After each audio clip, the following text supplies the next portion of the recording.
ઢીમા ગામ એટલે ધરણીધર ભગવાનનું ધામ। અને આપણા ગુજરાતમાં ભગવાન શ્રી કૃષ્ણના એમ તો મુખ્ય 4 ધામ આવેલા છે, દ્વારિકા, ડાકોર, શામળાજી અને ઢીમા। પણ આ જે ઢીમા છે ને જગતના ચોકમાં નોખું દેખાઈ આવે। કેમ કે તમે પોતે ભગવાન શ્રી કૃષ્ણનો ફોટો જોયો હોય, ગમે ત્યાં મૂર્તિ જોઈ હોય, પણ ભગવાન કાળિયા ઠાકરના મોઢા ઉપર જો મૂછ જોવી હોય ને તો તમારે ગુજરાતમાં ઉત્તર ગુજરાત ને બનાસકાંઠાનું પાદર એમાં ઢીમામાં આવો તો એવા કાળિયા ઠાકરના દર્શન થાય।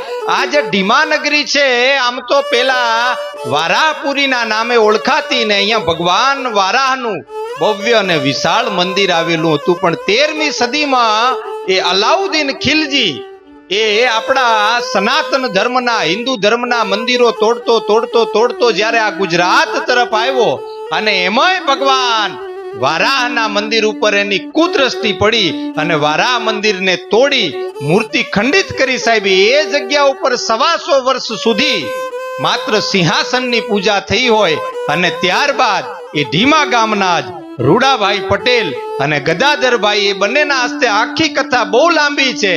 એ ભગવાન દ્વારકાધીશ ભગવાન શામળિયાની ત્યાં સ્થાપના થઈ અને એવી માન્યતા પણ છે કે ભગવાન શ્રી કૃષ્ણ જ્યારે ગોકુળ અને મથુરા છોડી અને ગુજરાત તરફ દ્વારિકા તરફ નીકળ્યા ને ત્યારે આ વારાહપુરી એટલે આજનું ઢીમા એમાં રોકાયેલા આજ પણ બહુ ભવ્ય મંદિર એ ભગવાન શ્રી કૃષ્ણનું ત્યાં આવેલું છે। અને તે જગ્યા ઉપર માર્કંડેય ઋષિનો આશ્રમ હતો અને આજ પણ એમના નામ ઉપરથી એમનું તળાવ એ હયાત છે, જે આજે માદળા તળાવ તરીકે ઓળખાય। અને બાજુમાં ઢીમણનાગ દાદાનું મંદિર અને સાહેબ એમના પરચાની તો શું વાત કરવી તમને। જ્યારે અલાઉદ્દીન ખિલજીનું સૈન્ય એ મંદિર તોડવા માટે આવેલું અને ઢીમણનાગ દાદાના મંદિર તરફ એમની દ્રષ્ટિ થઈ અને મંદિર તોડવા માટે જ્યારે ગયા ત્યારે બધાય સૈનિકો ઉપર એ મંદિર પરિસરમાં ઢીમણનાગ દાદાના મંદિરમાંથી એટલા ભમરાઓ છૂટી ગયા